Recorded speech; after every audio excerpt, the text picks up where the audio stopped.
Subscribe करें, bell icon का button दबाना ना भूलें ताज़ा खबरें देखने के लिए।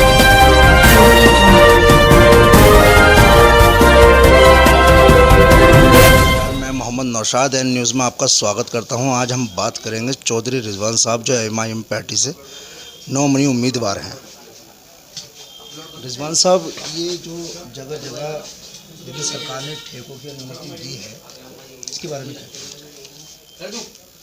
देखिए, ऐसा है कि अनुमति जो सरकार द्वारा दी गई है इसके बारे में हम ज़्यादा तो नहीं बोलेंगे, क्योंकि एक तरफा बात करनी जो है वो कहते हैं ना कि एक नाइंसाफ़ी वाली बात होती है।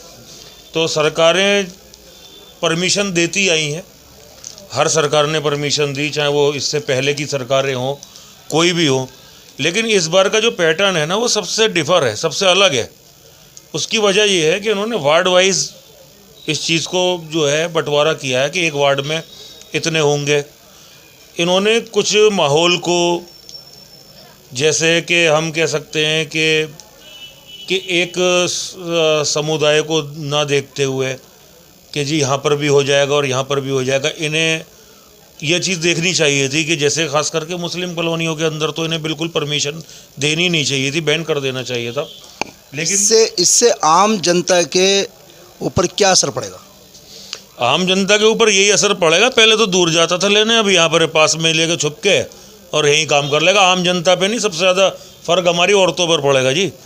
आम जनता तो अलग, कहते हैं ना कि ये तो आम नुकसान तो है ही है, मगर जब ये घर में पहुँच जाता है तो ख़ास नुकसान हो जाता है।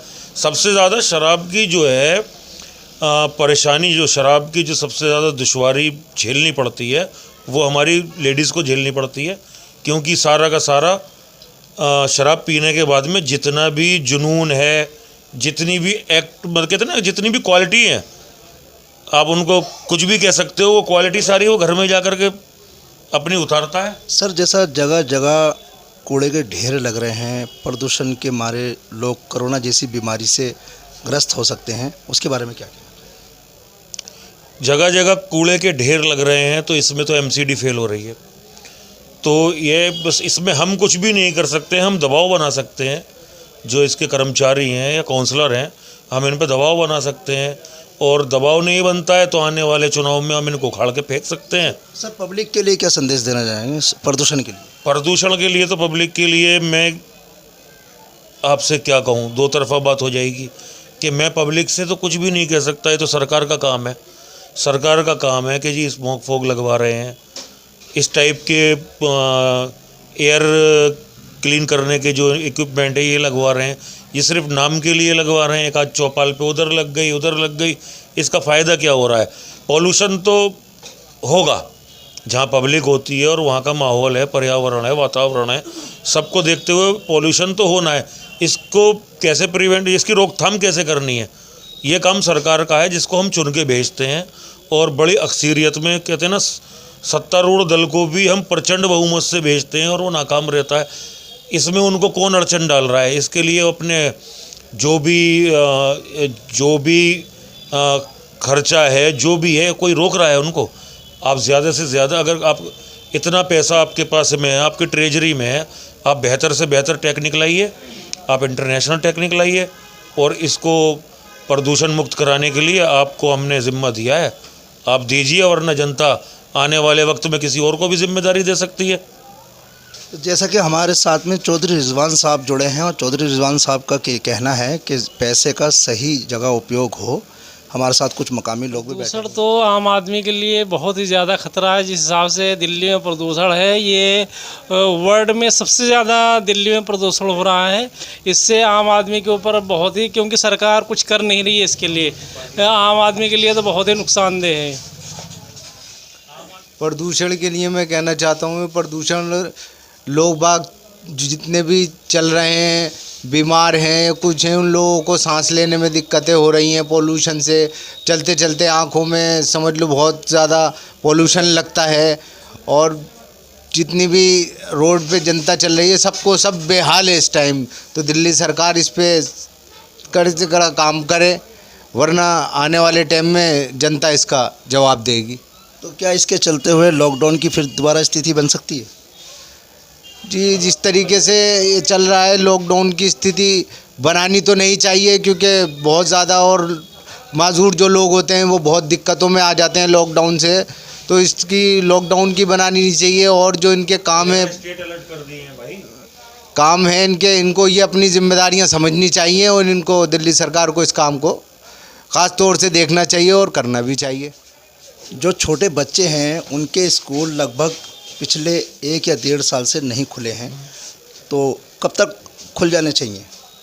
स्कूल तो पहले ही खुल जाने चाहिए थे, स्कूल खुल जाने चाहिए थे। और जैसे कि बाकी चीज़ें खोली गई हैं सिक्योरिटी के एहतियात के साथ में, स्कूल तो पहले ही खुल जाने चाहिए थे।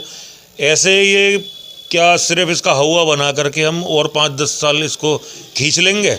आज जो बच्चा 5 साल का है वो 10 साल में क्या इसके ऊपर इफेक्ट पड़ेगा? नई स्टडी घर पर कर पा रहा है। कोई साक्षरता का आपका दर देखिए ना कि हमारा दर कितना है साक्षरता का। हमारे घर की लेडीज़ है, किसी भी घर की कोई भी हमारी ख़वातीन है, वो इतनी पढ़ी लिखी हैं कि टीचरों की बराबर तालीम दे सकते हैं बच्चों को। अगर वो इतनी ही पढ़ी लिखी होती तो ये इतना पैसा खर्च करके इंसान अपनी पूरी की पूरी सुबह से लेके शाम तक मेहनत करता है, पूरे महीने मेहनत करता है। ऐसा भी है कि स्कूलों में एडमिशन दिलाने के लिए उसके पूरे साल का बजट ख़त्म हो जाता है। अगर ऐसा ही होता, इतनी ही टेक्निक, अगर वही बाप प्रिंसिपल होता और वही माँ टीचर होती, तो कौन बच्चों को भेज रहा था? 3-3, 4-4 बच्चे घर में पढ़ा करके वही उतने पैसों को वो अपनी बचत कर लेते। अगर आपने आज भी जिम्मेदारी माओं को दे रखी है कि होम ट्यूशन दीजिए भाई, बच्चों को ऑनलाइन क्लास दीजिए। आप एक बात बताइए, ऑनलाइन कौन सा बच्चा कैसे पढ़ सकता है? एक बच्चे को तो ये फ़ोन है, ऑनलाइन ही खिलौना नज़र आता है, इसमें वो कैसे स्टडी कर सकता है? सबसे बड़ी बात मैं तो आज तक यही नहीं समझ पा रहा कि ऑनलाइन क्लासेस कैसे दोगे आप? ये तो सिर्फ एक बहाना है और एक हवा है, र्यूमर है, इसको ज़बरदस्ती का फैला रखा है। या तो तरीका और काम नहीं हो रहा है क्या? तरीके होते हैं। आप चलिए, अगर आपने ऐसा ही प्रोग्राम बनाया है, आपने सोशल डिस्टेंसिंग का पालन किया है, आप स्कूलों में क्लास अल्टरनेट कर दीजिए। 4 क्लासों में जितने बच्चे आते हैं, एक क्लास में जितने बच्चे आते हैं वो 4 में कर दीजिए।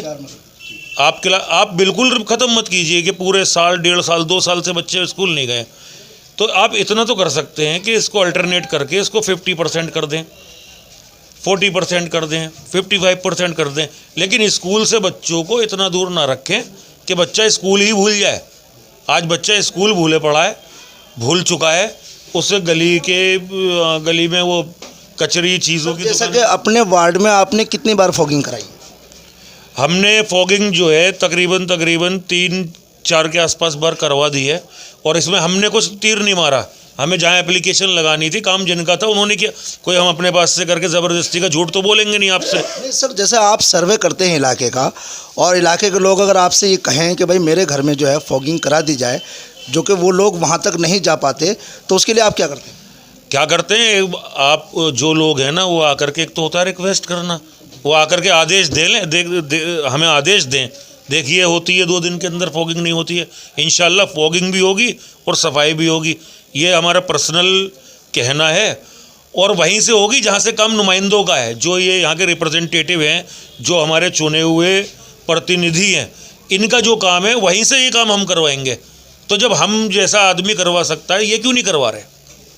तो जैसा कि चौधरी रिजवान साहब का ये कहना है कि लोग हमसे रिक्वेस्ट नहीं, आदेश दें, और आकर के अगर हमसे कहेंगे तो हमारे जो कार्यकर्ता हैं वो गली या मोहल्ले का पूरा सर्वे कर रहे हैं और पूरी टीम इसी काम में लगी हुई है। मेरे साथ देखते रहिए एन न्यूज़, कैमरामैन अजीम के साथ मेरा भारत।